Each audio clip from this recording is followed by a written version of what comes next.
hello everyone. So before we start our topic about the police system of the North Korea and South Korea, we should know first why Korea is separated as two different countries.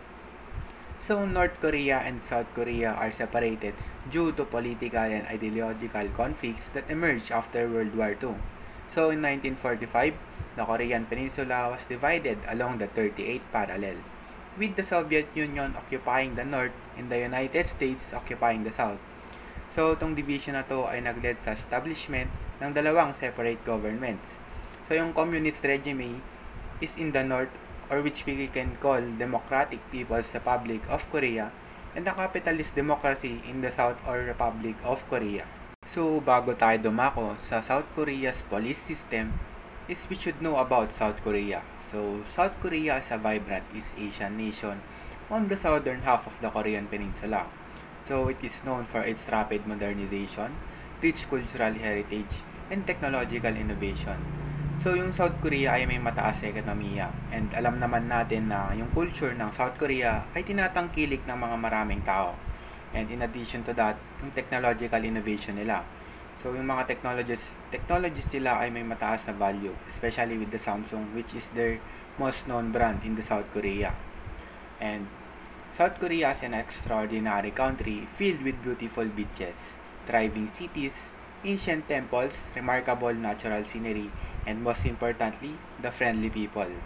So, its capital is the Seoul, and it is a global hub for finance, fashion, and K-pop culture. So, yung South Korea, alam naman natin na they are so very fashionable people, and yung K-pop culture nila, it is widely known to the nation of the Philippines and to the other countries as well. So, ngayon naman ay dadako na tayo sa police system ng South Korea, and umpisan natin ito sa pangalan ng kanilang police agency. So, Korean National Police Agency, it is known as Korean National Police.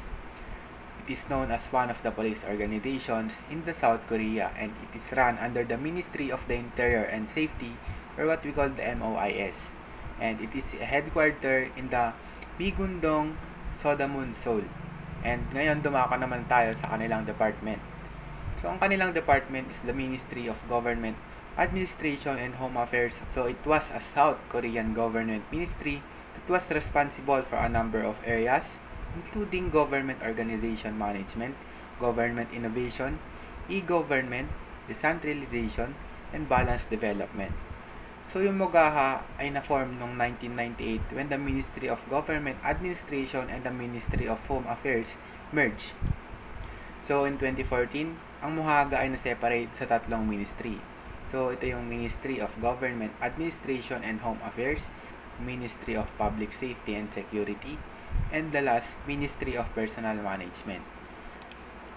So, yung Ministry of Public Safety and Security in South Korea, ito ay established noong 2014. Later on, it was dissolved on 2017, and some of its functions were passed on Ministry of Interior and Safety.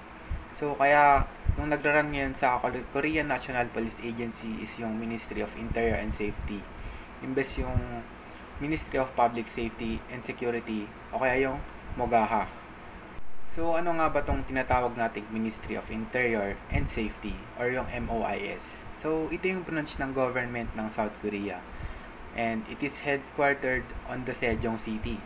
So, ito ay responsible sa national administration, management of government organizations, and also the e-government. Meron din silang motto na safety and order at the highest level. So, pag sinabi nating safety and order at the highest level, malamang sa malamang ang kanilang standards pagdating sa kanilang police agency ay mataas. At pinaprioritize nila ang kanilang kaligtasan at kapayapaan sa loob ng kanilang bansa. So ngayon naman is meron tong institution na nakapaloob sa Ministry of Interior and Safety.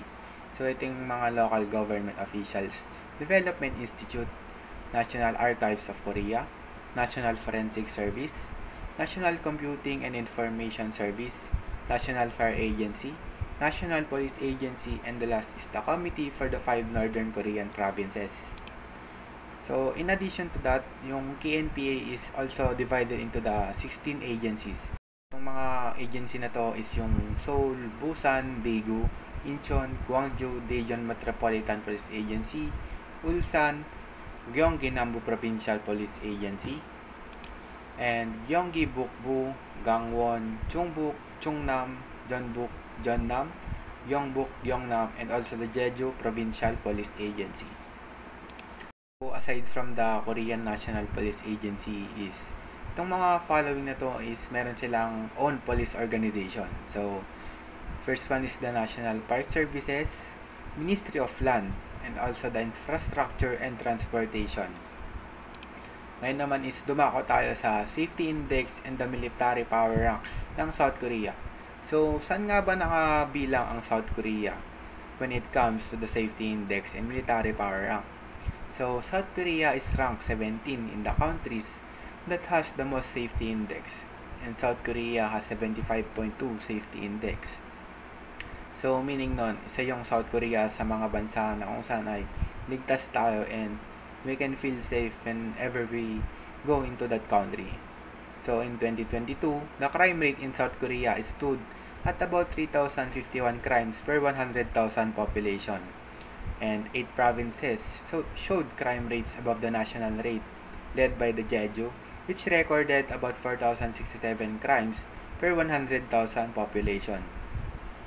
So ngayon naman sa military power rank ng South Korea, isa ito sa mga malalakas na bansa sa ating mundo, since ang South Korea ay rank 5 sa world's most potent military, having 0.1416 power index and 44.7 billion military spending, or 2,603,926,980,000 in pesos. And their estimated strength is also 125,800 within this year 2024. But take note, yung Korean Coast Guard is na-absorb sa Korean National Police Agency. So, dumako naman tayo sa type of law enforcement ng South Korea. So, yung South Korea has a centralized type of law enforcement. So, meaning nun na isa lang yung police agency na kinikilala at nagpapatakbo sa mga branches ng kanilang police agency or law enforcement. So, the Korean National Police Agency or the KNPA is the police force who is operating in the South Korea. So, short history lang sa Korean National Police Agency. So, the Korean Police Organization originated from the Police Department of the Provisional Government of the Republic of Korea. So, after ng division ng Korea in 1945, the United States Army, Military Government in Korea, or what we call the Osamgi, created the Police Administration Bureau, establishing police departments in every province. So, present day, yung Korean National Police Agency, it was created in 1991, reshuffling the National Security Headquarters in the Ministry of Home Affairs to the National Police Agency. So, ito naman yung mga officer ranks ng Korean National Police Agency. So, meron tayong Commissioner General, which is the highest rank, Chief Superintendent General, Senior Superintendent General, Superintendent General, Senior Superintendent, Superintendent, Senior Inspector, Inspector, Assistant Inspector, Senior Police Officer, and also the Private Constable, which is the lowest rank. So, dumako naman na tayo sa Korean National Police Agency Organizational Chart. So, the Korean National Police Agency consists of 1 Deputy Commissioner General, 8 bureaus, 9 offices, and 32 divisions. So, yung spokesperson ay direktang nakatouch na sa Commissioner General of the Police. And 9 offices are the Spokesperson Office, Planning and Coordination Office, Police Administration and Human Resource Office, Audit and Inspection Office, ICT and Equipment Policy Office, Scientific Investigation Office, at yung Police Situation Control Center. So, paano nga ba tayo magiging isang police sa South Korea? Or paano tayo mare-recruit sa South Korea or the Korean National Police Agency? So, to become a police officer in the Korean National Police Agency, you must meet certain requirements and pass examinations. So, we must graduate from the Korean National Police University. O kaya naman, we should pass an open competitive examination. And we must also have a Class 1 ordinary driver's license, pass a written test that includes subjects such as Korean history, public administration, criminal law, and criminal procedure law. We must also complete education and training courses and pass prescribed tests, since Korean Police Agency has an economic organization for law enforcement education, Korean National Police University. So ngayon naman dumako tayo sa vehicles ng South Korea. So the National Police Agency in South Korea uses various vehicles for police operation, including cars like the Hyundai Elantra, Hyundai Sonata, and Sangyong Corando C SUV. Sa mga traffic operations naman is gumagamit sila ng mga motorcycles at nag-range ito sa 1,170 to 1,690cc. Bus models naman ay they are expected to change to hydrogen vehicles like the Hyundai LX-CT hydrogen electric vehicle. So, yung South Korea is gumagamit din sila ng mga helicopters such as kay KUH-1 Suryeon and Milmi 172. So, ito yung mga pictures ng mga vehicles ng South Korea. So, ito yung Hyundai Sonata. Ito naman yung BMW R1200 RT. Tapos, ito naman yung bus na Hyundai LX-CT FC EV Police Bus. And last but not least, ito naman yung helicopter ng South Korea. Yung KUH-1P Police Helicopter. So, ngayon naman is dumako tayo sa kanilang firearms, weapon, and equipments. So, yung former service handgun for Korean National Police Agency, ito yung Smith & Wesson K-frame 38 caliber revolvers including the Model 10. So, in mid-2000s naman, Smith & Wesson Model 60 chambered in 38 special caliber became new sidearm for the police officers. So, in addition naman, police officers also utilize less lethal weapons such as the police batons, 5 kV tasers, and also please take note, the number of law enforcement firearms are 129,317 firearms. So, ito naman yung mga picture ng kanilang firearms, weapons, and equipments. So, makita natin dito yung Smith & Wesson K-frame 38 caliber revolver, Smith & Wesson Model 60 chambered in 38 special caliber. Ito naman yung police baton and also the 5 kV tasers. And next one naman is yung mga uniforms ng South Korean police officers. Since the KNPA is a legitimate police force of a nation, it has its own distinct uniforms and headgear. So yung mga police uniforms ng South Korea is literal na unique at talagang mahalata mo na pang South Korea talaga yung kanilang uniform. So police uniforms in Korea are the same as the nation's long history of relying on a strong centralized police force. Ngayon naman is dumako tayo sa kanilang ranks and insignia. So, note lang na ang Commissioner General ay ito yung pinakamataas na ranggo sa South Korea.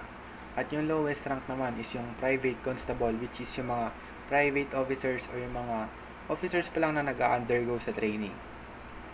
So, ito yung Commissioner General, Chief Superintendent General, Senior Superintendent General, Superintendent General, Senior Superintendent, Superintendent, Senior Inspector, Inspector, Assistant Inspector, Senior Police Officer, and also the Auxiliary Police Officer.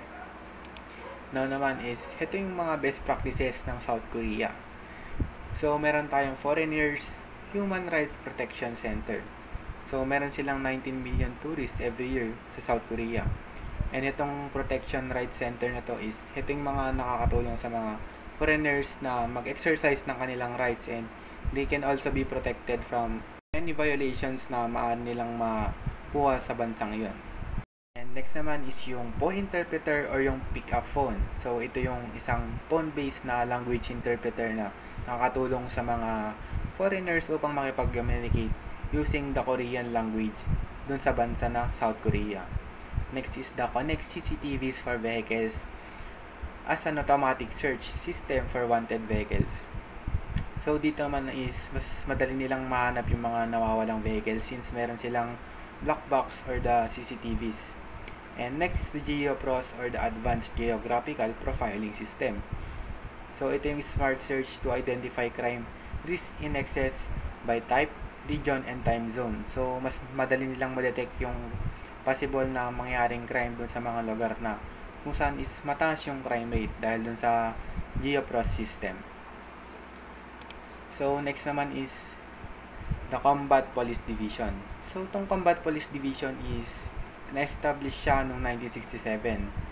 It was initially an anti-espionage paramilitary unit. So, pag sinabi nating anti-espionage is, ito yung mga pang-antay na spy or yung mga spy na maaaring pumasok dun sa kanilang bansa.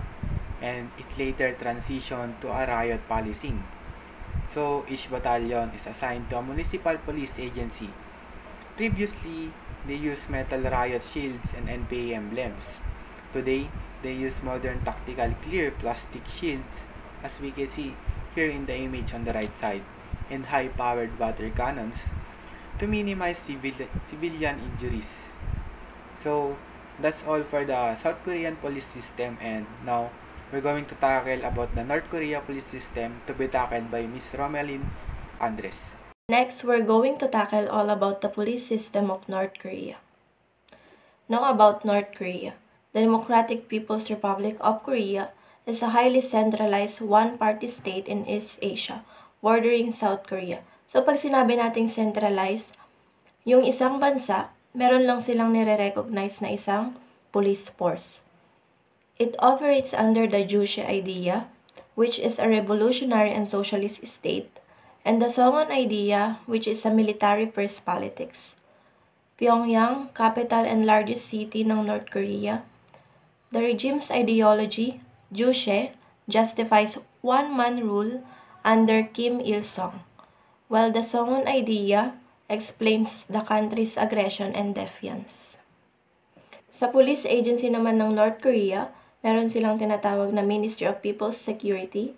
Yung main entity nun is mag-conduct ng law enforcement activities according to the criminal code. So, sa department naman ng North Korea, meron silang tinatawag na Justice and Security Commission. Next is yung safety index ng North Korea.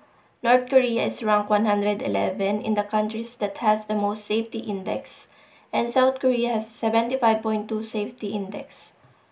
Military power naman ng North Korea. North Korea is ranked 36 of 145 out of the countries considered for the annual Global Firepower Review. The North Korean military, officially the Korean People's Army, is the world fourth largest, pang-apat, sa pinaka-malaki. It has 1.3 million active duty soldiers and another 7.6 million in the reserves. Next, yung type ng law enforcement ng North Korea. Natakil na natin to kanina, which is centralized, or yung sa isang bansa meron lang silang kinikilalang isang police force, which is yung Ministry of People's Security nga. Short history of North Korea. After the Japanese were defeated in World War II, the Soviet Union occupied Korea north of latitude 38 degrees, and there the Democratic People's Republic of Korea was established as a communist state in 1948. So, na-establish yung Democratic People's Republic of Korea noong 1948. Seeking to unify the peninsula by force, it launched an invasion of South Korea in 1950, initiating the Korean War. So, sa organizational structure naman ng North Korea, the North Korean government consists of 3 branches, which are administrative, legislative, and judicial.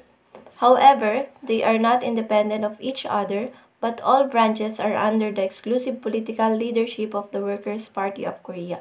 So, dito sa right side ng presentation natin, makikita natin yung State Affairs Commission ng North Korea. So, sa recruitment naman ng North Korea, the military officers' education system comprises around 17 universities, colleges, schools, and academies, including officer candidate schools, branch schools, mid-career staff colleges, senior war colleges, and special schools like medical and veterinary service schools.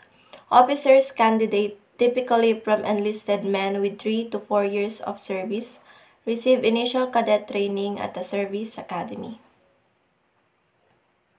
So sa firearms, weapon, equipment ng North Korea, may capability silang mag-deliver ng nuclear weapons on a variety of land-based missile systems, including intercontinental ballistic missiles, with ranges na capable siyang matarget yung continental United States, according din to sa United States Base Arms Control Association. So these are the examples of firearms weapon of North Korea.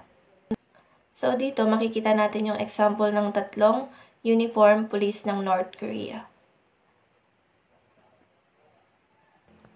So sa ranks and insignia naman ng North Korea, makikita natin dito na mag-start yung ranks nila mula captain rank hanggang sergeant rank insignia. So best practices ng North Korea, although both are government organs, kinokontrol pa rin sila ng party apparatus na tinatawag nilang Justice and Security Commission, and the penetration of their structures by the party apparatus at all levels. The formal public security structure is augmented by a pervasive system of informers throughout the society. So sa best practices ng North Korea, meron silang surveillance of citizens, both physical and electronic, is also routine. So that's all for North Korea. Hope you've learned something about their police system. Thank you.